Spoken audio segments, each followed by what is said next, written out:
Bonjour à tous et bienvenue dans la Taverne du Gamer. Je suis Kira, accompagné cette semaine de Sid.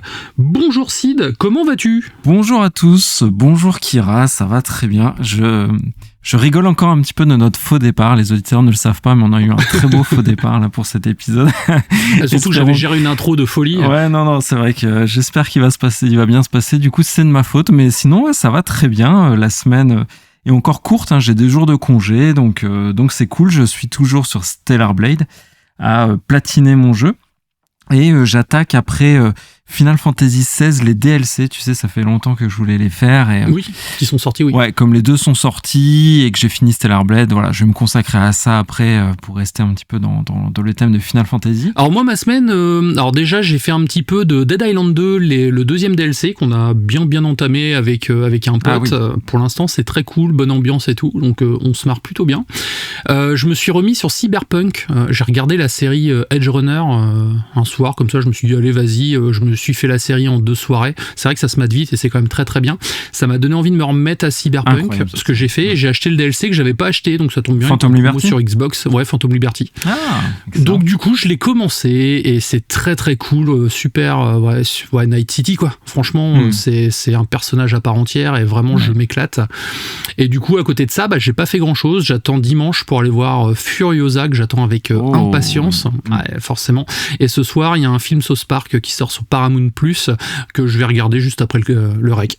Sympa. Qu'est-ce qu'on a prévu cette semaine pour nos auditeurs ? Alors, cette semaine, 4 petites actualités, parce que la semaine a été assez calme. On va parler de Nintendo qui quand même a racheté un studio. Nintendo, si même eux s'y mettent, c'est assez fou. Donc c'est pour ça qu'il faut absolument en parler. Aussi, on sort de notre zone de confort. Tu vas parler de Call of Duty, donc c'est pas c'est pas quelque chose qu'on fait régulièrement, mais comme on veut s'adresser à tout le monde. Mais on le fait de temps en temps. Voilà, tout à fait. On essaie de sortir, comme je l'ai dit, de notre zone de confort.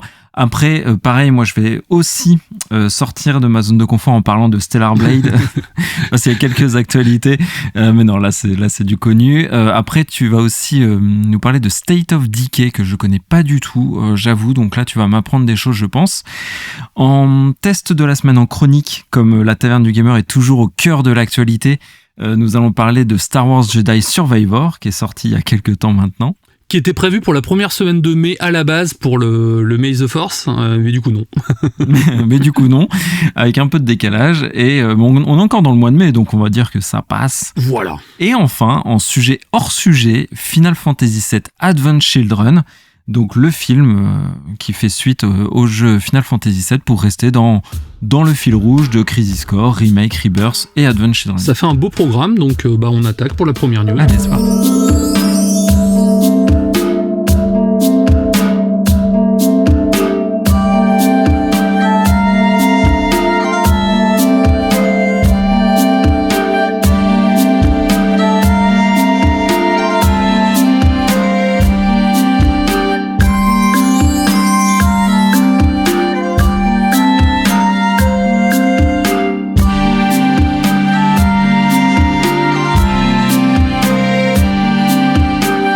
Un peu rapide en fait, j'avais envie de parler d'un jeu que j'attends car j'ai beaucoup aimé les 2 premiers, c'est State of Decay 3. Donc selon les informations récentes, le jeu serait bien plus impressionnant que son prédécesseur avec une attention particulière portée à la présentation visuelle grâce à Unreal Engine 5, donc le jeu tournera sous Unreal 5, donc ce qui annonce un jeu quand même esthétiquement parlant très prometteur et très beau. Le jeu s'appuiera davantage aussi sur des éléments narratifs pour immerger les joueurs dans son monde. L'histoire des membres de la communauté sera plus visible dans le gameplay, rendant leurs épreuves plus percutantes et immersives. Certains choix seraient même cruciaux, ce qui changerait des 2 premiers volets, car les 2 premiers volets, ce sont des jeux à monde ouvert, en fait, où on doit se créer une colonie de survivants, donc c'est en vue à la 3e personne. Et l'intérêt du jeu, c'est dès qu'un survivant meurt, en fait, c'est définitif, et donc il est remplacé par un autre survivant qui va prendre sa place au fur et à mesure. C'est un jeu de gestion un petit peu, du coup ? Je connais pas du tout. Il y a un côté gestion parce qu'on va pouvoir gérer notre base avec des ressources qu'on va aller chercher sur différents endroits de la map. Il y a en plus l'épidémie qui va se propager avec des nouveaux styles d'infectés et on va devoir en plus élucider cette épidémie. À côté de ça, on va même retrouver aussi d'autres styles de menaces. Mais en attendant, c'est un jeu que j'avais beaucoup aimé. Au niveau du premier, je l'attendais vraiment avec impatience. Le 2, je l'ai découvert sur le tard et je l'ai fait en coop avec des amis et c'est vrai qu'on s'est vraiment éclaté. Donc il y aura toujours un mode coop pour State of Decay 3. En revanche, il y a eu des rumeurs concernant des tensions internes qui auraient pu affecter le développement du jeu. Donc, Phil Spencer s'est dit satisfait des avancées réalisées par le jeu, mais encore une fois, j'ai l'impression que les problèmes en interne chez Microsoft se cumulent. Pour ce qui est de la présentation du jeu, donc il y a des spéculations qui indiquent que le jeu pourrait être présenté lors du Xbox Game Showcase de juin. Ce qui sera un petit événement en soi au vu de déjà du manque d'exclusivité de la marque, mais surtout de la fanbase qui est en attente de ce jeu depuis un certain temps. Même si State of Decay 2 est mis à jour très très régulièrement, c'est un peu un game as service, tu vois. Il est mis à jour très fréquemment, bien qu'il n'y a pas vraiment d'achat in-game.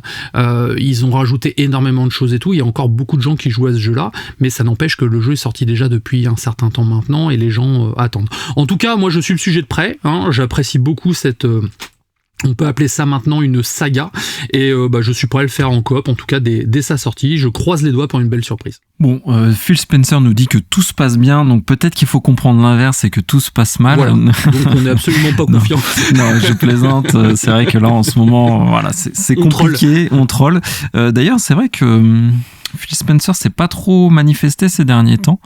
En interne chez Xbox, ça a l'air d'être compliqué. Donc évidemment, on tape pas sur la marque. On espère que pour toutes les personnes qui bossent là-bas, ça va bien se passer quand même, évidemment, et que le jeu sorte dans les meilleures conditions possibles. Et je te propose de parler de Nintendo. Nintendo, donc, et de rachat de studios. Donc c'est un peu ce que je disais, c'est assez rare finalement d'associer les deux. Le nom de Nintendo a un rachat de studio. Et finalement c'est intéressant. Donc à ma connaissance, il n'y a pas eu beaucoup de rachats de studios à part quelques branches peut-être américaines comme Retro Studio qu'on fait Metroid ou Next Level Games peut-être, je sais même pas si ça avait été des rachats, enfin bref, mais en tout cas c'est vrai que c'est une actualité vraiment très rare chez Nintendo, et en plus ce qui est à signaler, Kira, c'est que déjà le contexte actuel est compliqué quand même pour les rachats. On a vu ce qui se passe avec Embracer, ce qui se passe avec Xbox, ou les rachats de studios qui engendrent des réorganisations peuvent semer un petit peu le trouble dans tout ça, avec des licenciements, avec des fermetures de studios malgré les acquisitions. Enfin voilà, c'est une période un petit peu délicate, mais là on parle tout de même de Nintendo. Donc rappelons que Nintendo, c'est l'entreprise qui est la plus riche du Japon. C'est officiel, c'est l'entreprise qui a la plus de trésorerie. Je crois que c'était 20 milliards en trésorerie ou quelque chose comme ça. Donc c'est astronomique. Donc ils ont les reins solides évidemment, mais on sait que ça ne fait pas tout, parce que par exemple Xbox ont les reins solides et il peut se passer quand même des choses malencontreuses. Mais on sait aussi que Nintendo sont extrêmement respectueux des développeurs et des studios. Je crois que c'était Iwata quand c'était un petit peu difficile côté Nintendo avec la Wii U. Je suis pas sûr si c'était lui d'ailleurs, je dis peut-être une bêtise, mais en tout cas il mettait en avant que le fait que les développeurs, pour faire des jeux qui amusent les gens, il faut que eux-mêmes prennent du plaisir dans leur travail. C'est vrai que ça paraît si logique de dire ça, mais c'est en tout cas leur philosophie. Donc ils prennent soin de leur studio. Donc moi ça me rend plutôt confiant. Et donc, je fais durer le suspense un petit peu et je vous dirai quel est le studio, mais aussi ce qui me rassure, moi, dans ce rachat et dans cette actualité, c'est que c'est un rachat de compétences. Parce que finalement, ce studio qui a été racheté, il a été racheté dans un but bien précis, et c'est justement capitaliser sur l'expérience de ce studio, parce que il s'est démarqué vis-à-vis de Nintendo finalement en portant des jeux sur la Switch. Donc, par exemple, c'est eux qui ont porté Hogwarts Legacy sur Switch, ou les 2 derniers épisodes de Mortal Kombat, qui sont des portages plutôt réussis. Donc honorable, oui. Honorable. Donc ce studio, il s'appelle Shiver Entertainment. Donc c'est vrai qu'on n'en a pas beaucoup entendu parler finalement. Mais c'est ça que je dis qui est intéressant dans cette actualité, c'est qu'ils n'ont pas sorti le chéquier pour s'acheter des licences, des marques, des noms à mettre sur une jaquette, mais vraiment plutôt pour intégrer des développeurs qui ont une compétence. Donc ça finalement... ça a du sens, c'est rassurant pour les équipes, c'est valorisant pour les développeurs, et ça laisse présager que comme Nintendo a besoin d'eux, ça risque de très bien se passer en termes d'intégration, en termes de suivi du studio, en termes de moyens, etc. Et la petite cerise sur le gâteau, en termes de petite anecdote, c'est qu'ils ont racheté le studio à Embracer, parce qu'on sait qu'Embracer, le géant dont j'ai beaucoup parlé, se revend des studios qu'ils ont rachetés parce que c'est compliqué pour eux, et c'est Nintendo du coup qui en a fait l'acquisition. Donc ce qui porte à 3 le nombre de studios américains que détient Nintendo, avec ceux que j'avais cités avant, Retro Studio et Next Level Game. C'est vrai que c'est cool. Encore une fois, Nintendo, oui, je pense que c'est peut-être la marque la plus fiable actuellement pour acheter des studios, en tout cas au niveau du bien-être des employés, je pense. À voir ce que ça va donner. Et puis c'est vrai que c'est pertinent acheter un studio qui a déjà fait des portages pour la Switch, des portages de bonne qualité. Ça pourrait augurer justement du meilleur pour éventuellement soit d'autres portages Switch, ou pourquoi pas pour la future console de Nintendo également. Donc oui, non, c'est une bonne nouvelle. Oui, c'est comme ça que je l'ai interprété aussi, et c'est un peu ce qu'ils disent dans leur communiqué. Donc j'avais noté le communiqué, mais c'est vrai que les lire, c'est jamais très sympa à écouter. Mais en gros, ils disaient que l'intérêt de ce rachat, c'est les portages comme tu as dit, et en plus ils ont besoin d'acquérir au sein du groupe Nintendo, ils ont besoin d'acquérir des capacités de développement, c'est surtout ça sur lequel ils voulaient miser, et ce studio qui est expérimenté là-dedans, qui a déjà accompli de belles choses avec Hogwarts Legacy, ça a complètement du sens. Surtout qu'on parle d'un jeu à monde ouvert, hein. C'est pas un petit jeu, la Switch n'est pas la PlayStation 5 ni la série X, et c'est vrai que forcément il y a des contraintes techniques, mais ça n'empêche qu'ils ont bien géré, et ils montrent qu'ils ont quand même un certain savoir-faire dans le domaine, quoi. Mais carrément, t'as raison, il faut le faire, de porter Hogwarts Legacy, ça devait pas être simple. Donc voilà, moi je l'avais déjà dit, je suis pas fan des rachats, je préfère quand les studios restent indépendants tant qu'ils sont en bonne santé, évidemment. Mais là, en tout cas, je suis plutôt rassuré par ce rachat et par Nintendo. Le prochain jeu, Call of Duty, fera partie du Xbox Game Pass dès le premier jour de sa sortie, prévue pour octobre 2024. Ce sera le 6e volet de la série Black Ops, et l'intrigue principale se déroulera pendant la guerre du Golfe. L'intégration de ce Call of Duty dans le Game Pass signifie que forcément les abonnés pourront y jouer sans frais supplémentaires dès sa sortie, ce qui représente quand même un avantage considérable étant donné que le jeu, du moins les jeux de la franchise Call of Duty font toujours partie du top des ventes chaque année de leur sortie. Cela pourrait également avoir un impact sur le prix de l'abonnement Ultimate, car en ce moment on sent quand même que Microsoft cherche à limiter les coûts et à rentabiliser ses derniers achats, on va dire sa boulimie d'achat, donc cela reste néanmoins à confirmer. Cela implique également un accès plus facile et plus abordable à l'un des jeux de tir les plus populaires, sans avoir à payer le prix fort lors de sa sortie.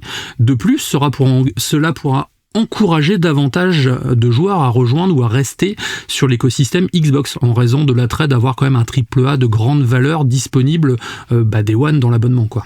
Ce qu'il faut savoir également, c'est que le jeu sortira bien sur PlayStation 5 et PC au tarif habituel. Il n'y aura pas d'accès anticipé a priori, ni de version tronquée ou downgradée comme ils avaient peur à l'époque en tout cas. Et la présentation officielle est également prévue lors de la conférence de juin, donc ça n'empêche que cette conférence commence à prendre forme, c'est dans à peu près une petite quinzaine de jours. Je vais la suivre, comme d'habitude en tout cas, puis je vous ferai un petit débrief quand ça va sortir. C'est vrai que moi Call of Duty c'est pas ma cam, je suis pas trop FPS multijoueur, je préfère moi les jeux coop PVE en fait contre l'environnement, comme on fait sur du Helldiver. Donc voilà, bien que j'ai testé un petit peu X-Defiant d'ailleurs, donc c'était plutôt sympathique néanmoins, donc je pense que je vais le faire à sa sortie, vu qu'il est gratos en tout cas. Mais voilà, je pense que ça peut intéresser beaucoup de gens. Ouais, comme tu dis, cette conférence Xbox Developer prend du corps. S'ils annoncent tout ça, ils parlent de tout ça, ça va être vraiment intéressant à couvrir, c'est vrai. Et ils en ont besoin, c'est le moment justement de sortir leurs grosses cartouches pour regagner la confiance, faire plaisir à leur communauté, faire rêver un petit peu les joueurs après toutes ces annonces très terre-à-terre qu'il y a eu et un peu délicates pour Xbox. Après... Call of Duty dans le Game Pass, c'est très intéressant, et c'est finalement, ça devait être le but un petit peu de ce rachat. Oui. Voilà, des 80 milliards ou 60 milliards, je sais plus combien ils ont dépensé. 74. C'est beaucoup, voilà, exactement. Est-ce que par contre le public de Call of Duty est un public abonné au Game Pass? Ça, je ne sais pas. Ce sera peut-être l'occasion de faire venir des nouvelles personnes sur les services, parce que souvent les abonnés de Call of, ou enfin les joueurs de Call of ou même de FIFA sont souvent des joueurs qui aiment acheter ce jeu-là et passer beaucoup de temps dessus. Donc je sais pas vraiment si c'est des joueurs qui ont le service, mais en tout cas c'est très intéressant en effet pour élargir le nombre de joueurs connectés en simultané, qui est aujourd'hui un indicateur très important à suivre par les constructeurs et les développeurs. Après, maintenant que le Game Pass a remplacé le Xbox Live Gold, donc à moins qu'ils aient la version Core, la plus petite, là le jeu ne sera pas inclus dedans, je pense. Mais c'est vrai que pour les gens qui ont la version Ultimate, s'ils veulent jouer en multi, ils sont obligés d'avoir au moins cet abonnement. C'est vrai que ils auront accès au jeu directement, mais après, est-ce que depuis la sortie de Warzone, quand même, qui cannibalise tous les jeux free-to-play actuellement, est-ce que au final le jeu aura autant de succès qu'avant? Parce que c'est vrai qu'encore une fois, Warzone, c'est un carton phénoménal, saison sur saison sur saison. Il est gratuit sur toutes les consoles, donc à voir en fait si c'est pas trop tard en fait, en tout cas si tu veux mon sens. Et puis encore aussi, il faut-il que le jeu soit bien. Après, oui, je pense que le public de Call of Duty joue beaucoup sur Xbox. Moi, j'en vois beaucoup dans ma liste d'amis en tout cas. Je sais qu'aux États-Unis, ça marche beaucoup, mais c'est vrai que la majorité des joueurs restent quand même sur PlayStation 5. Donc voilà, ça, seul l'avenir nous le dira en tout cas. Et est-ce que tu crois, j'ai vu tourner ça et franchement j'ai pas vraiment d'avis sur la question, mais est-ce que tu penses que du fait que Call of Duty va sortir probablement dans le Game Pass, ça va engager une augmentation du service ou un coût supplémentaire pour ce jeu ou une édition spéciale qui sera un peu à la Starfield où il faut payer avant, pour avoir le jeu un peu avant, est-ce qu'ils vont essayer de monnayer ça d'une façon ou d'une autre? Ça dépend des conditions qu'ils ont eues lors du rachat, parce que tu sais qu'avec Sony, c'était très compliqué, et l'objet de la Discord, c'était donc ce fameux Call of Duty. Est-ce que le fait de sortir le jeu 3 jours plus tôt, 4 jours plus tôt, en accès anticipé, via un pack, est possible, du coup? A priori, ils avaient dit que non à l'époque. Donc voilà, moi, je serais plus partisan d'une augmentation du forfait global du Game Pass, en fait. Après, vu ce qu'a fait dernièrement Microsoft, ils ont tout intérêt à ne pas le faire et à voler sous les radars pendant un certain temps, parce que fermer 4 studios, annoncer un Call of Duty sur le Game Pass pour finalement augmenter le Game Pass dans la foulée, c'est pas le moment. Je pense que là c'est vraiment là s'ils veulent tuer leur marque, c'est le moment. Mais voilà, après je crains quand même une augmentation, je t'avoue. Là, avant, quand Microsoft rachetait des studios, même si c'était Bethesda ou quoi, c'était cher, certes, aussi, mais pour les dirigeants de Microsoft, c'était une goutte d'eau dans l'océan. Là, ils ont quand même mis 74 patates dans Activision Blizzard. Là, forcément, ça se voit en fait sur le chiffre d'affaires, et ils vont surveiller ça de près. Et encore une fois, Microsoft est dirigé par des banquiers, donc à voir. Bon, c'est le moment de la news, de l'actualité glamour du podcast. On va parler de Stellar Blade qui a fait couler beaucoup d'encre, dont d'ailleurs une chronique va arriver ici quelques semaines. Donc rappelons-le, c'est donc pour l'instant une exclusivité PlayStation qui avait été flairée par Shohei Yoshida qui était en charge des PS Studios, enfin en tout cas pas des PS Studios, plutôt des indés, des studios tiers. Et donc ce jeu Stellar Blade a connu un franc succès, un très gros succès. On n'a pas encore les chiffres, mais en tout cas ils sont très contents. Donc quand généralement ils se vantent d'être très contents, c'est que ça se passe plutôt bien. Ça se passe plutôt bien pour eux, et c'est tant mieux. Et du coup, le studio a décidé de ne pas s'arrêter là, donc le studio Shift Up, parce qu'ils annoncent déjà tout de suite d'emblée qu'ils travaillent sur un autre projet qui sera multiplateforme, qui vise une sortie en 2027, donc sur console, mobile, PC, donc quelque chose de encore plus gros d'envergure. Donc qui sera un action RPG là aussi, avec un nom de code Project Witch, et sans surprise, qui sera encore une fois un petit peu bercé par toute cette ambiance anime, Japon, etc., Corée. Donc ça me fait plutôt envie, ça c'est plutôt intéressant, je trouve, de la part de ce studio. Et pour Stellar Blade, ils annoncent un portage PC, donc c'est pour ça que je disais pour l'instant c'était exclusif à la PS5, mais il devrait débarquer aussi sur PC, le jeu, et ajouter des nouveaux DLC, des nouvelles mises à jour. Et là on se parle, donc nous on enregistre le 23, et le 24 du coup il y a une actualité qui vient tout juste de tomber. Ils vont rajouter dans Stellar Blade un mode de challenge de boss. On va pouvoir réaffronter les boss qu'on a croisés durant l'aventure. Il y aura des nouveaux costumes évidemment pour Eve qui seront à débloquer. Ils ont continué à retravailler l'équilibrage du jeu. Donc quand vous écouterez le podcast, et si vous avez Stellar Blade, sachez qu'il y a une mise à jour qui sera déjà disponible. Et aussi le studio, fort de cette ambition et de son succès, veulent décliner Eve et en tout cas Stellar Blade avec d'autres collabs, d'autres jeux très certainement. Non, c'est cool. Je pense qu'on est en train de vivre la naissance d'une icône du jeu vidéo peut-être. D'une licence qui va... Ouais, d'une icône, d'une licence, d'un studio qui va faire parler de lui. Peut-être. C'est cool, en plus moi j'aime bien ce personnage, je trouve qu'il a une bonne tronche et tout. Après j'ai hâte que tu me le prêtes pour que je puisse y jouer en tout cas. Et c'est vrai que la sensibilité coréenne n'est pas vraiment la même que nous occidentaux ou même les japonais, et c'est vrai que je pense que c'est un petit vent de fraîcheur dans ce milieu qui a tendance à se ressembler de plus en plus. Complètement. Ainsi se termine la partie news, donc c'était assez rapide. Oui. On va passer sur mon test de la semaine, donc qui est Star Wars Jedi Survivor.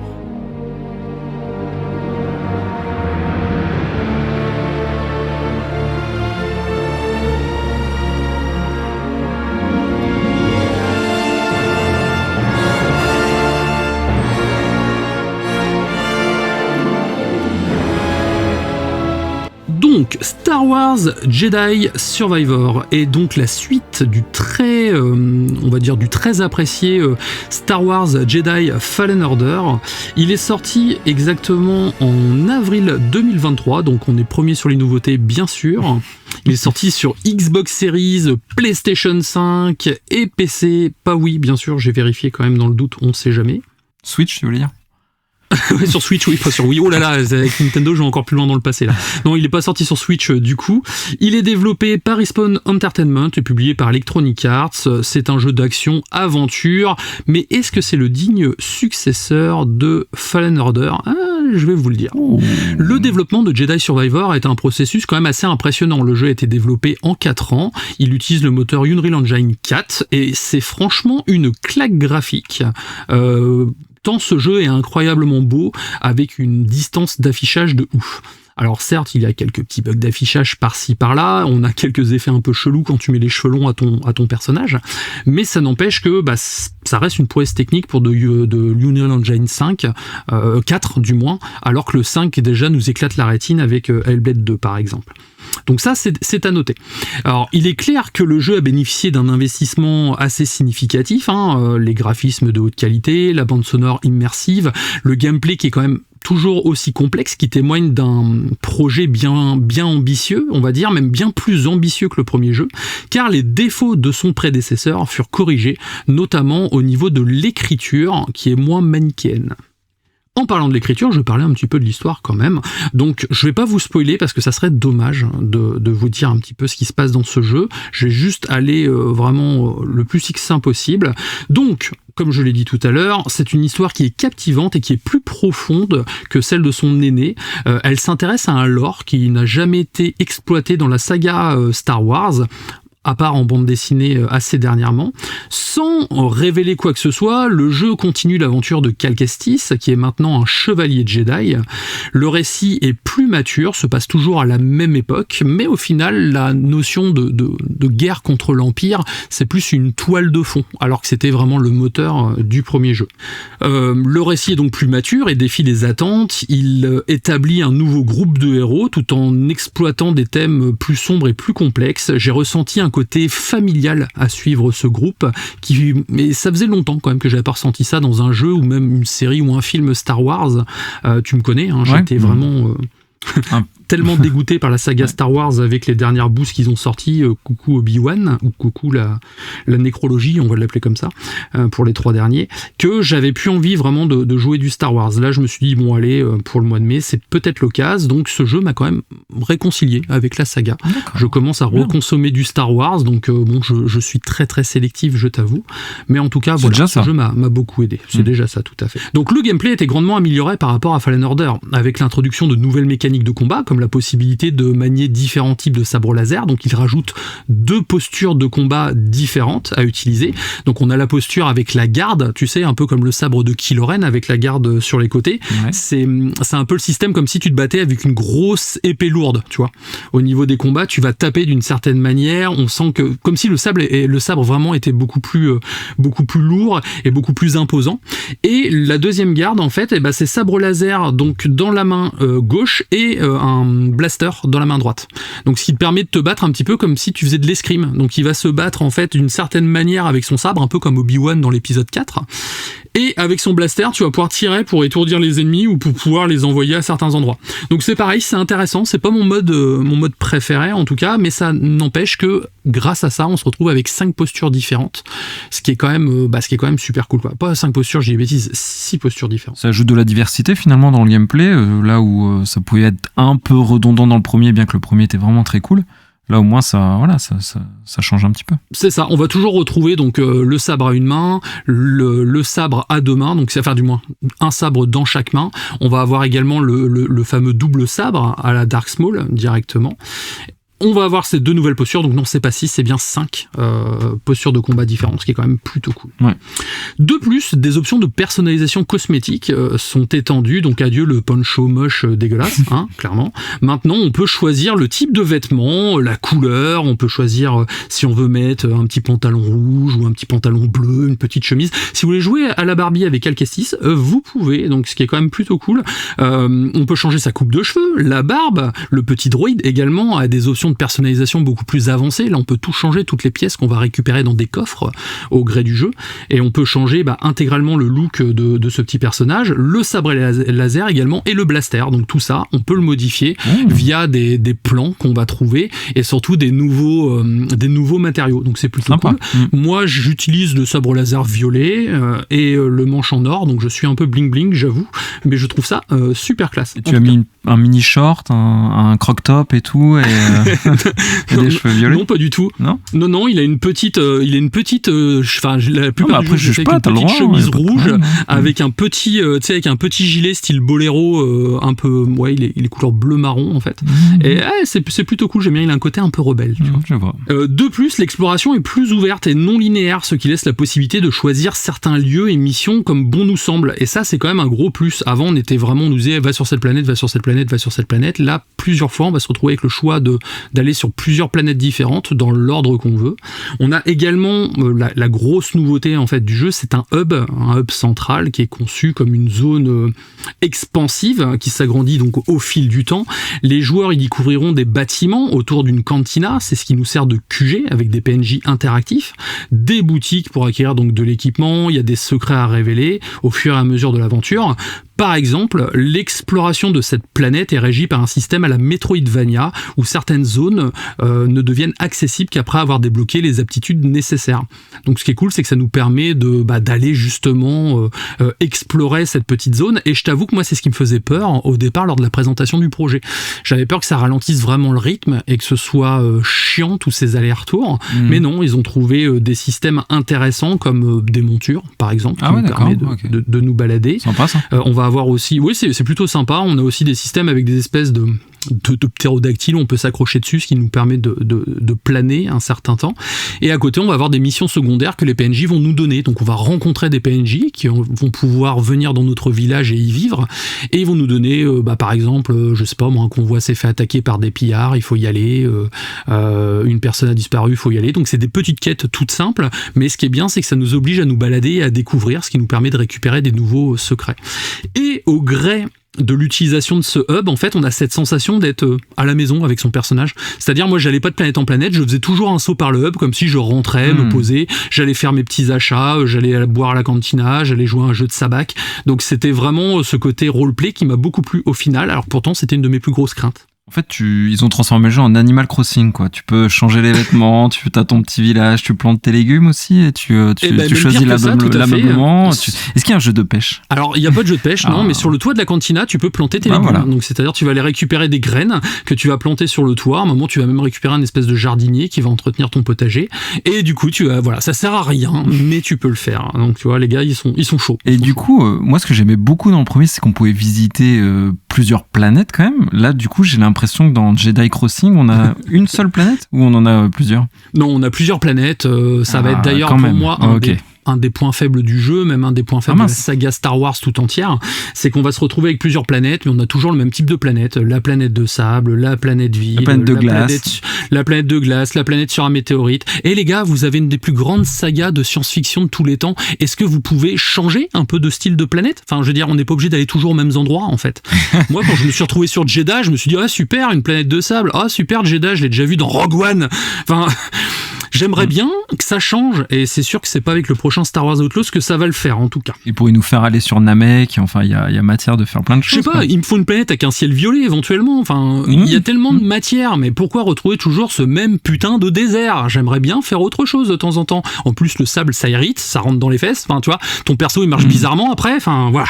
Il y a quelques différences quand même avec le premier, donc le jeu se distingue par ses améliorations significatives en termes de mécanique de jeu et de diversité d'environnement. Enfin, je dis diversité, il y a une planète de plus, faut pas déconner, mais ça n'empêche que ça reste des environnements différents, même si c'est des environnements déjà vus.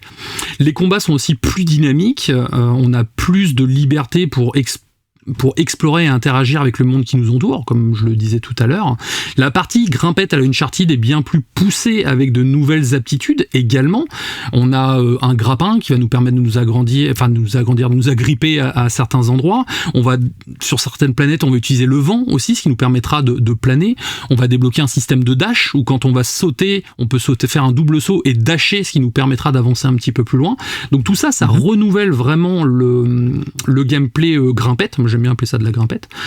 Mais moi, ce qui m'a gêné, c'est que certaines maps, comme dans le 1, font trop jeux vidéo, encore une fois. Donc on va se retrouver, tu sais, des fois, quand tu t'arrêtes et que tu regardes l'architecture avec des gouttières à certains endroits, les traits blancs sur le mur pour te dire que tu peux grimper à tel endroit et tout, et ça fait encore une fois trop jeux vidéo, et malgré que le jeu soit très beau, quand tu vois ça, tu te dis, oh, c'est dommage en fait. J'aurais aimé pouvoir passer plus de temps peut-être à observer pour me dire, je peux grimper à tel endroit.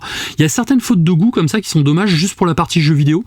Et je pense que les développeurs ont peut-être eu peur que les gens se perdent dans ces maps. C'est vrai qu'à certains moments, on peut se perdre un petit peu, mais c'est dommage en tout cas. Pour ce qui est de la partie combat, on reste sur un Soulborn classique, et donc on va se battre contre une chier d'ennemis plus ou moins forts. On a toujours ces systèmes comme les feux de camp de Elden Ring, sauf que là c'est des points de méditation, on va s'asseoir et méditer, ce qui permet de dépenser son XP, mais ça réinitialise les mobs aux alentours. L'avantage c'est que le jeu a également 4 niveaux de difficulté, donc ça permet à tout le monde de pouvoir y jouer, que ce soit en facile, normal, difficile ou chevalier de Jedi, mais on sent bien quand même l'aspiration Soulsborne comme le premier, sauf que là ils ont quand même appris de leurs erreurs en fait, et c'est vrai que certains combats du premier étaient peut-être un peu brouillons, surtout avec une caméra un peu capricieuse. Là ça a été réglé, ça m'a beaucoup plu. On se rapproche pas d'un From Software bien sûr, mais là le côté horlogerie que tu cites souvent sur ce genre de jeu, on commence à le ressentir en tout cas. Donc pour moi c'est quand même ils vont dans le bon sens. Je me rappelle, j'avais fait le premier en difficulté chevalier de Jedi, et j'avais trouvé le jeu assez inégal, donc il y avait en effet des petites optimisations à faire sur les timings, les patterns, tout ça, donc s'ils l'ont amélioré, je pense que c'est un bon point. C'était une des petites frustrations que j'avais sur le premier. C'est vrai, surtout rappelle-toi d'un boss qu'il y avait sur la planète des Wookiees, sur la planète Kashyyyk, où on avait, je crois que c'était la 4e sœur, et ces patterns étaient tellement pétés, on va dire, que c'était très compliqué au niveau de difficulté, au niveau de l'esquive, au niveau des contres en fait, parce que justement le timing était pas super adapté. Et là ça a vraiment changé, et moi je l'ai bien ressenti en tout cas sur gameplay en main. Pour ce qui est de la musique, donc elle est composée par Stephen Barton et Gordy Habb. Ils ont créé une bande sonore qui a non seulement remporté le prix de la meilleure bande sonore pour un jeu vidéo au Grammy Award en 2024, rappelle-toi on en avait parlé, mais a également été salué pour son poids émotionnel et sa capacité à compléter l'expérience narrative du jeu en s'inspirant des compositions de John Williams tout en y apportant du neuf. Leur travail reflète l'importance de la musique dans la création d'une connexion émotionnelle, bien sûr, entre le joueur et le jeu, mais plus que ça, entre le joueur et la saga Star Wars, car même si c'est pas John Williams, c'est suffisamment ressemblant en fait pour ne pas être sorti de cet univers. Moi, ce qui m'avait gêné dans Rogue One, alors que j'adore ce film, c'est que j'ai trouvé la bande son tellement en deçà que ça faisait bande son Star Wars Wish en fait. Et là, à aucun moment j'ai ressenti ça. Il y a vraiment des envolées de cuivre à certains moments qui sont vraiment qui te prennent aux tripes, et ça m'a beaucoup plu en tout cas, et ça renforce les émotions ressenties par le protagoniste bien sûr, et par extension nous le joueur en tout cas. Pour ce qui est des plus et des moins, donc au niveau des plus, moi j'ai noté graphiquement qui est quand même très très beau, le scénario que j'ai trouvé très cool et plus intéressant que le premier, les personnages, Cal Kestis en tête, que je n'avais pas trop aimé dans le premier, que j'ai trouvé un peu tête à claque et pas super charismatique. Là il en a gagné, après le fait de le customiser ça aide peut-être, mais en tout cas même au niveau de son écriture on le sent quand même plus sombre. C'est on va dire maintenant c'est un chevalier de Jedi en fait qui a été formé pendant la période où l'Empire était en train de les traquer. Donc forcément, c'est pas la formation des Jedi de la prélogie. Mais là, on ressent du coup cette formation un peu borderline par moment, en fait, où il fait des trucs... on va pas dire qu'il passe du côté obscur, parce que c'est même pas le propos. Ça reste un personnage foncièrement gentil, en fait, mais il utilise des méthodes peu orthodoxes. Et ça m'a plu, parce que ça renouvelle quand même la saga. Le gameplay des combats, que j'ai trouvé quand même beaucoup plus peaufiné, la musique qui est vraiment cool, et la durée de vie environ 25 heures. Donc j'ai pas été chercher le platine en tout cas, mais c'est à peu près le temps qu'il vous faut pour finir correct, le jeu. C'est très bien. Ce qui est correct, je me suis quand même pas mal baladé, je suis allé aux fraises à plusieurs moments. Au niveau des moins, j'ai noté certaines scènes de plateforme que je trouve pas spécialement adaptées, donc soit c'est surexpliqué, et un truc qui m'a saoulé, c'est dès que tu cherches 2 minutes, tout de suite le droïde il te demande si tu veux la solution en fait. Ah, ça c'est donc, insupportable. En soi, ça peut être sympa, mais si tu veux pas, pourquoi il te demande toutes les 2 minutes en fait? Donc cette option devrait pouvoir soit être désactivée ou au moins pouvoir augmenter le temps, parce que moi j'aime bien chercher, et quand il te demande le droïde en fait, la caméra se repositionne derrière ton personnage avec un gros texte au centre, voulez-vous de l'aide, appuyez sur gauche ou sur droite. C'est intrusif en plus. Et c'est intrusif de ouf, et ça m'a sorti à plusieurs moments, parce qu'encore une fois, j'adore les Tomb Raider, j'aime beaucoup les Uncharted, et moi j'aime bien chercher en fait dans ce genre de jeu. Les mêmes visuels qui se répètent, bon je l'ai dit tout à l'heure, il y a que 4 planètes dans Star Wars, donc on a fait les 4, et certains bugs mineurs, surtout des bugs de chevelure, qui sont un peu dommages, parce que je jouais beaucoup avec le mode photo, et plusieurs fois je me suis retrouvé avec les cheveux qui partaient dans tous les sens. Je parle pas de mes cheveux à moi, je parle des cheveux du personnage, mais voilà, donc c'est des petits bugounets, mais franchement, depuis le temps qu'il est sorti, le jeu a été bien fignolé en tout cas. En conclusion, Star Wars Jedi Survivor est une réussite, car il est un exemple de ce que doit être un jeu Star Wars, avec son développement soigné, son budget de production bien investi, ses personnages attachants et une histoire captivante, avec un gameplay enrichi et une musique au top, que dire de plus? Il s'impose comme une référence dans l'univers des jeux vidéo Star Wars. Donc suite à ça, moi j'ai acheté la compile Star Wars à l'ancienne, c'est la Star Wars Héritage sur Switch. Donc du coup je joue à République Commando en ce moment et à KOTOR aussi, parce que j'ai pas assez de jeux à jouer. Mais voilà, donc bon, pour l'instant en tout cas, il me redonne une légère hype sur Star Wars, et je te conseille de le faire, toi qui as bien aimé le premier. J'ai beaucoup aimé le premier, je voulais pas le faire et j'ai succombé, et en fait j'ai passé un excellent moment à chercher tout plein de collectibles partout. J'ai vraiment beaucoup aimé, donc ça me donne envie, donc je pense que je le ferai aussi celui-ci quand j'aurai un peu plus de temps, mais je trouve qu'il a réussi, en tout cas son principal intérêt, c'est redonner goût à la licence, donner envie de consommer ce qui se fait sur Star Wars, donc ça c'est plutôt chouette. Non, et puis ce que j'ai ressenti, c'est que les développeurs se sont quand même vraiment éclatés sur le développement de ce jeu. Le premier jeu Star Wars était très cadré vraiment dans les poncifs Star Wars habituels, et malgré que le jeu était cool, on sortait pas des clous. Et il y avait du fanservice à certains moments qui était peut-être un petit peu abusif ou quoi que ce soit.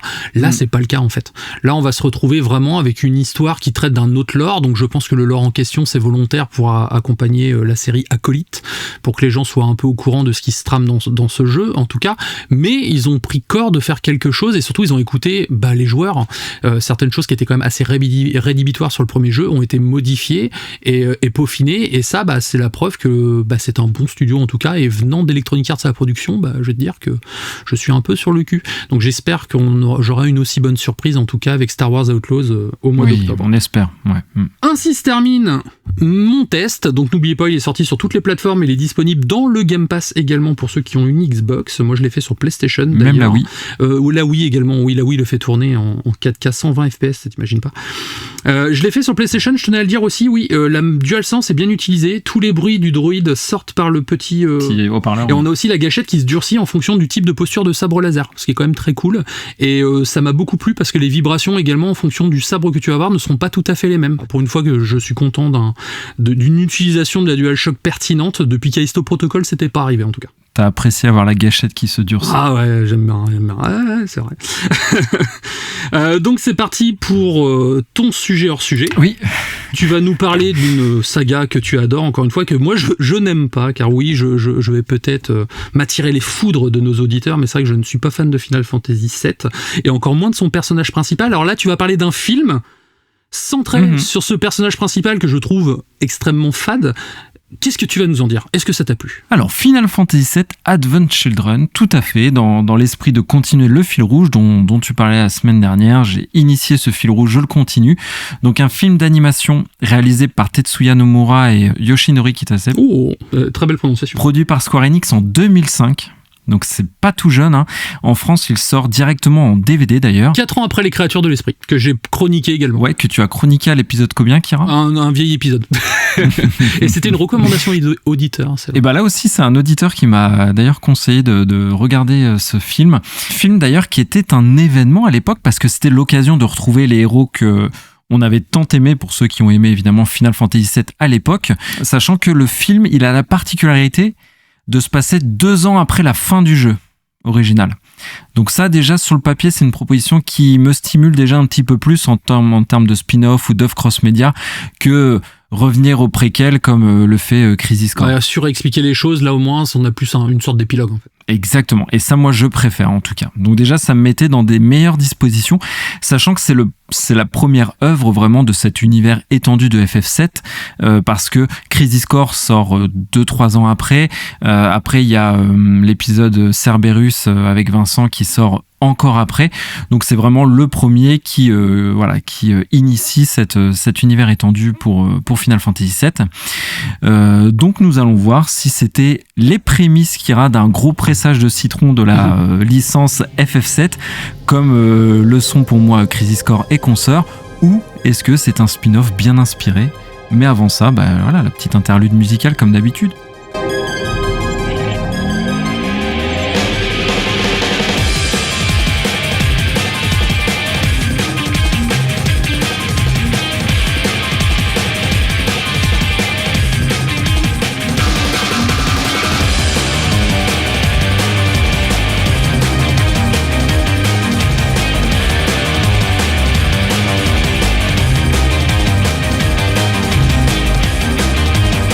Parlons du scénario. Le scénario.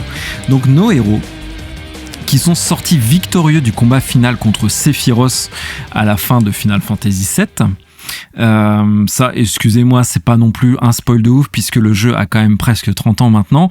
On parle bien du FF7 original, hein. Évidemment, ça ne concerne pas Remake et Rebirth qui viennent de sortir. Et sauf que c'est quand même ça qui est original, Kira, dans FF7, c'est que la fin, elle est un petit peu douce amère, si je puis dire, parce que c'est une fin qui se passe pas forcément très bien.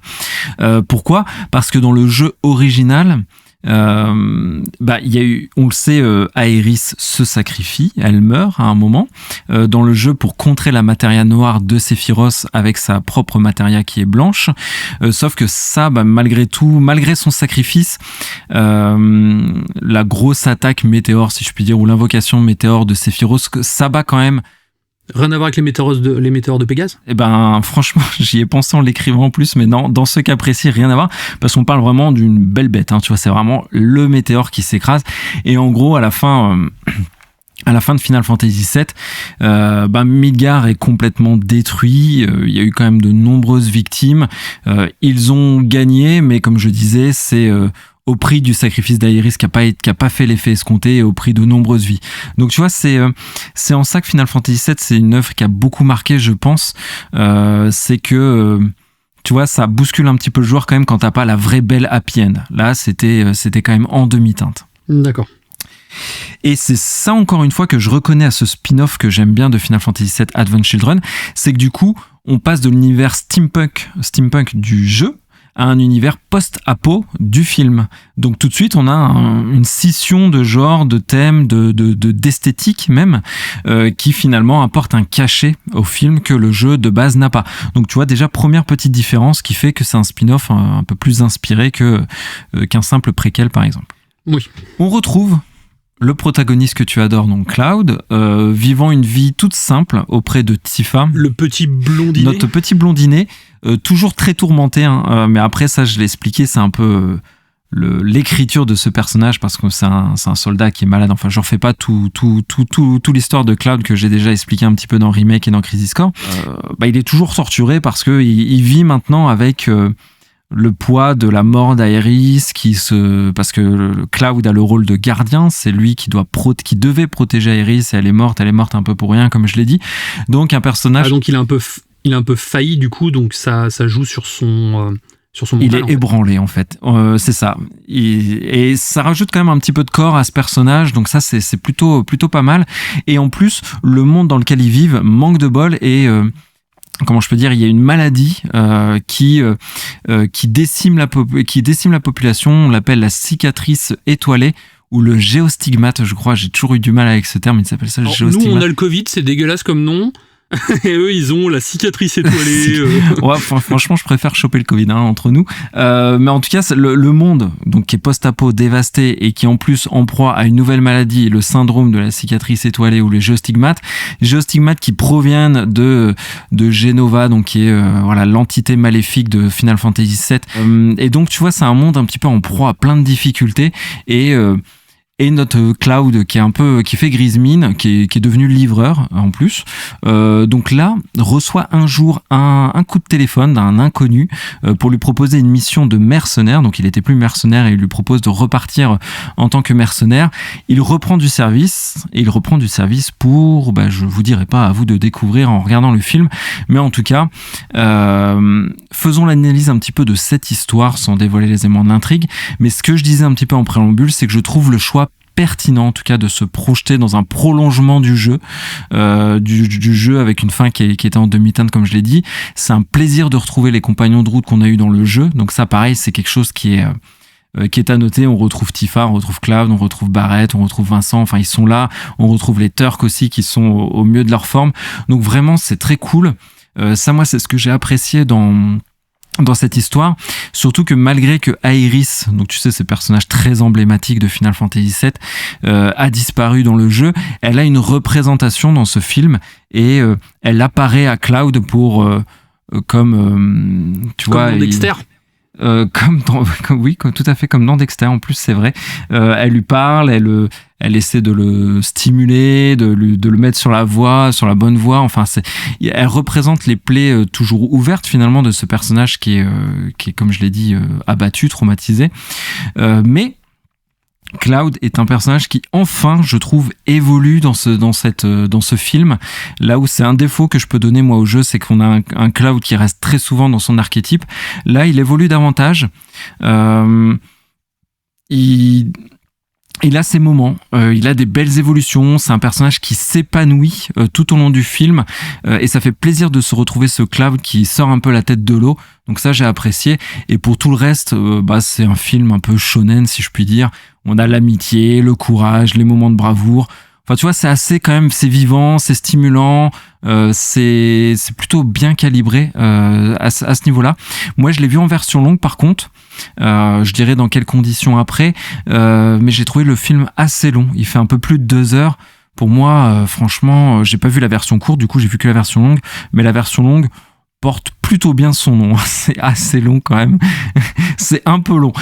C'est un peu long. Ce qu'ils ont imaginé, je trouve ça efficace, bien fait, pertinent, ça va, c'est ok, mais parfois franchement, voilà, c'est un peu long, quoi. J'ai dormi, je pense, 10 minutes.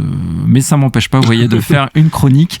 En fait, il y a toujours un énorme défaut, mais je sais pas pourquoi ils font ça, c'est qu'ils te rajoutent des personnages qui viennent pas de la série originale, machin, c'est un peu comme dans Crisis Core, ils te rajoutent des persos inutiles. Bah là, pareil, dans cette, c'est les incarnés qu'ils appellent ça. Il y a de l'ajout de quelques personnages qui sont encore une fois creux bidons. Oui, c'est pour te mettre un petit peu d'inédit pour justifier le ticket de caisse. Exactement. Et c'est ça qui alourdit, et c'est ça qui rajoute de l'enjeu, là où, enfin, voilà. Il y a faut se dire, il y a un petit peu de lourdeur qui est amenée par tout ça, mais le reste, ça reste quand même. Un peu de gras, quoi. Un peu de gras, mais ça reste efficace. En termes de technique, et c'est là que c'est bluffant, hein, franchement, c'est encore très très beau. On voit le talent de Square Enix. Et ce qui est bien, c'est qu'il y a une mise en scène proche du cinéma. Ils ont réussi à marquer le coup en évitant le côté cinématique, parce que c'est le risque, hein, surtout sur les films d'animation de cette époque, c'est que ça fasse cinématique de jeu. Et là, non, parce qu'il y a des, tu vois, on a l'impression qu'il y a une caméra derrière. Et quand il y a ça, on sent que les développeurs, ils ont enfin développeur ou réalisateur, du coup je sais pas trop comment on dit dans ces cas-là, mais réalisateur, oui. Ils ont essayé de s'extraire du jeu pour proposer une œuvre vraiment cross-média à part entière, et ça c'est réussi. Là aussi c'est à mettre au crédit de ceux qui ont fait le job. Néanmoins, il y a quelques petites choses que j'ai pas appréciées ou moins appréciées. Il y a des chara design que je trouve qu'on vieillit, surtout que moi j'ai vu FF7 Advent Children entre remake et rebirth, où il y avait les nouveaux chara design, si je puis dire, des personnages, et là du coup celui-ci qui date de 2005, il y a des chara design qui ont salement vieilli. Je pense à Barrett par exemple, qui est vraiment j'ai pas aimé du tout son design par rapport à remake et rebirth, où il est vraiment très classe, mais par contre Tifa est très belle, donc c'est assez inégal en termes de personnages. Et la musique aussi, si je puis dire, c'est quelque chose que j'ai pas trop aimé parce qu'elle est très métal en fait. C'est dommage pour du. Bah ouais, mais en fait, pour du Square Enix et tout.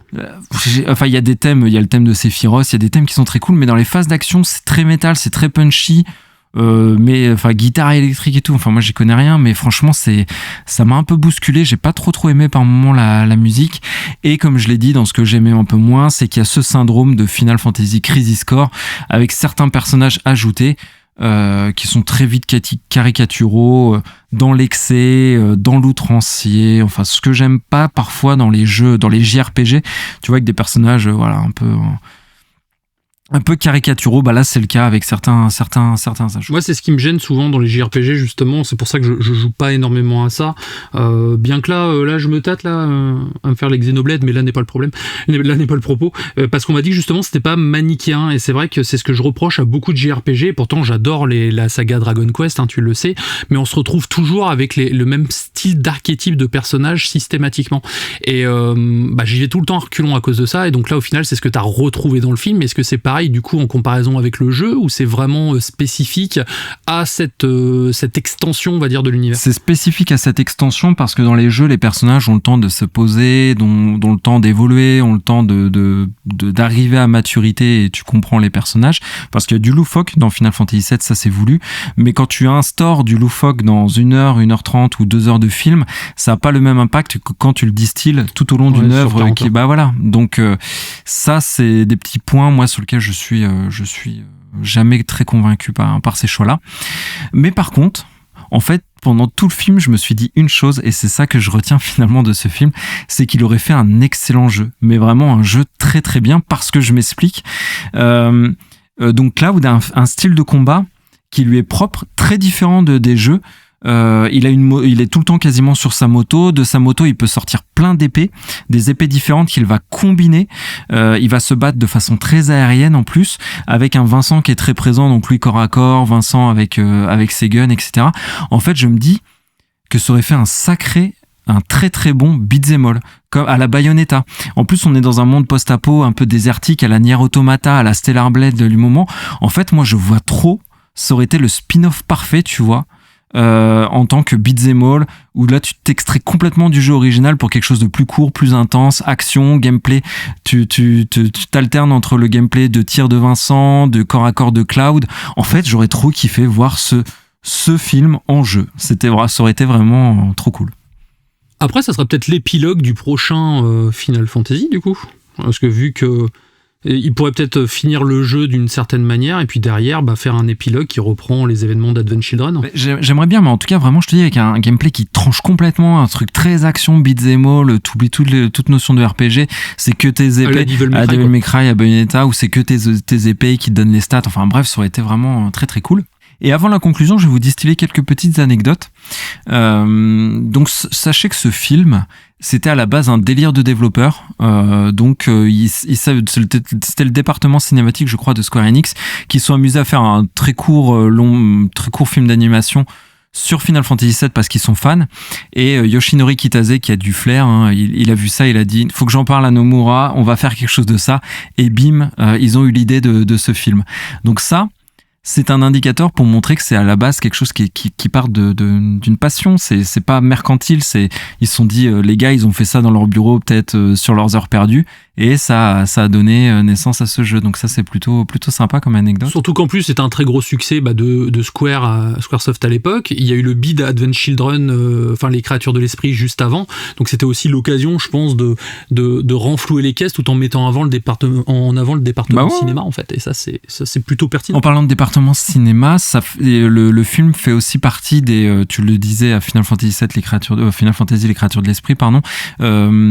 C'était un des premiers films, celui-ci aussi, Advent Children, a vraiment tiré parti de la motion capture des studios de Square Enix, d'ailleurs, où ils sont devenus assez très talentueux. Square Enix délègue souvent ses studios. On le voit avec leur cinématique.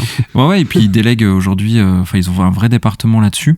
Autre anecdote, donc moi j'ai vu le film au cinéma, dans une réédition 4K, donc vous pouvez trouver le film en 4K en fait, pour coïncider un peu avec la sortie de Rebirth.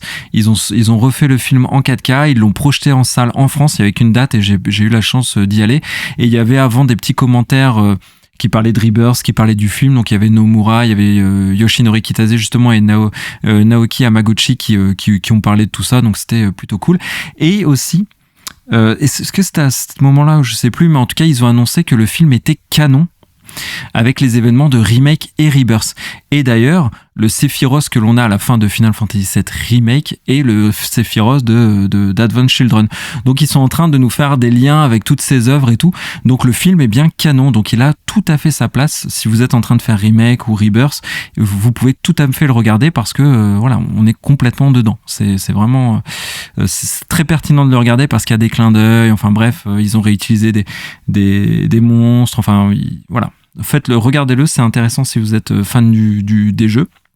Et enfin, dans le film, ils ont tout un délire avec un téléphone portable. On voit tout le temps un téléphone portable à clapper. Donc c'est en plus le genre de truc qui vieillit très très mal quand on regarde ça de nos jours. Donc là, monde post-apo futuriste, ils te sortent le vieux téléphone à clapper. Bon, c'est rigolo. Mais anecdote, vous êtes prêts? C'est parce qu'il y avait un placement de produit à l'époque. Il y avait une collaboration avec Panasonic qui faisait des téléphones à clapper. Et c'est pour ça qu'on le voyait autant. C'était une collab en fait avec Panasonic. Et tu savais que les studios Square Enix donc travaillent dans les effets spéciaux de cinéma également. Ils ont travaillé sur Avatar 2 et par exemple. Et dans Godzilla aussi, je l'avais dit dans ma chronique Godzilla -1, je crois, ou Shin Godzilla. Exactement, et donc c'est dire à quel point ils touchent quand même, parce qu'au final, Avatar 2, ils ont sous-traité avec beaucoup de studios, dont la Ueta, mais quand même quand tu vois Square Enix au générique, c'est là que tu dis quand même ça pèse quoi. Et c'est une façon en plus de rentabiliser leur techno, de faire du chiffre d'affaires au-delà des jeux, de peaufiner leur technologie, etc. Donc ouais, c'est très très cool.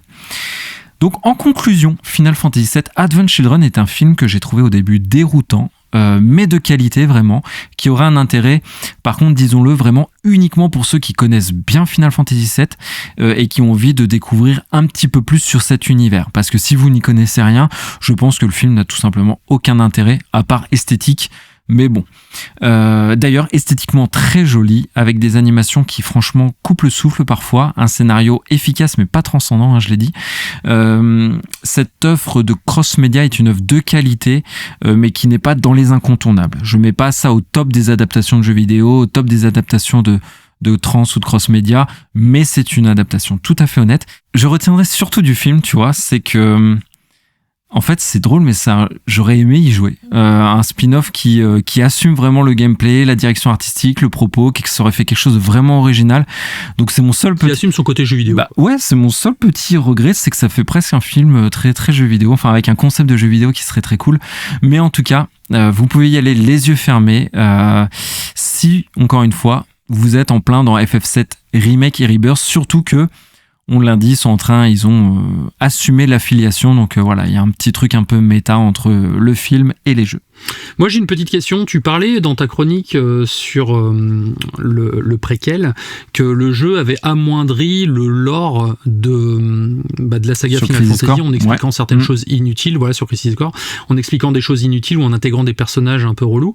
Est-ce que là c'est pareil? Est-ce qu'au final cette fin, comme tu dis, douce amère, un peu pessimiste en fait, n'est pas amoindrie par ce film, ou au contraire ça sublime cette fin? Eh ben non, je trouve pas exactement. Pour moi c'est ça qui fait que c'est un spin-off correct, un bon cross-média. Un bon cross-média, c'est qu'on est tout à fait, on n'est pas en train de détruire ce qui s'est passé précédemment. C'est plus louable que Crisis Core, c'est mieux fait, je trouve. Donc non, la fin douce amère, elle est encore là et elle est même, je te dirais, sublimée par une Aeris qui apparaît de temps en temps, un Cloud qui souffre de ce qui s'est passé comme les joueurs pourraient souffrir de ce qui s'est passé dans le jeu. Non, vraiment, c'est bien fait pour le coup. Donc c'était la chronique de Crisis Core Final Fantasy 7, je pense, ils ont mis à la fin. Il va ressortir en édition 4K dans pas longtemps, normalement, dans tous les magasins. Sinon, je pense qu'il est disponible sur les plateformes de VOD, en location en tout cas, mais il sera pas sur les plateformes style Netflix. Ça, c'est certain, en tout cas. Est-ce que tu as des big up à faire, des petites choses que tu souhaiterais dire ? Tout à fait, quelques big up, donc j'en ai 4, d'ailleurs 3. Donc j'ai Dylan du 35520, donc qui nous a mis 5 étoiles, super podcast, toujours régulier à l'écoute, il nous recommande, il aime beaucoup, il aime l'ambiance, il aime tout ça, donc merci d'ailleurs, les 5 étoiles sur les applis, c'est le meilleur moyen de nous soutenir, sachez-le. Il y a Clément aussi qui est à Honfleur, donc il a un restaurant de plage, donc le spot, allez-y. C'est un collègue. Ouais, il est très sympa, quelqu'un de très très gentil, donc si vous passez par Honfleur, allez dans son restaurant, vous soutiendrez indirectement la taverne du gamer. Et enfin Alexis, qui est un des 3 gagnants de notre concours sur la BD Requiem, un gars très gentil, fan de manga que je salue. Donc voilà, je peux pas encore une fois donner tout le monde, mais il y a beaucoup d'amour là qui arrive et merci pour tout. Merci pour tout, en tout cas pour vos retours, ça fait chaud au cœur, ça fait plaisir. Écoute, je vais te laisser le mot de la fin pour conclure cet épisode de la semaine. Merci Kira, toujours un plaisir d'animer ensemble. Je vous souhaite également une très bonne semaine. Jouez bien, lisez des livres, allez au cinéma, allez voir Furiosa, c'est bon, je la fais bien, Kira, je t'imite bien. C'est bien. Merci évidemment pour votre soutien indéfectible comme d'habitude. N'hésitez pas à nous contacter d'ailleurs sur les réseaux, on l'a pas dit mais bon je pense que vous savez. Et on se dit à la semaine prochaine. Ciao. Ciao.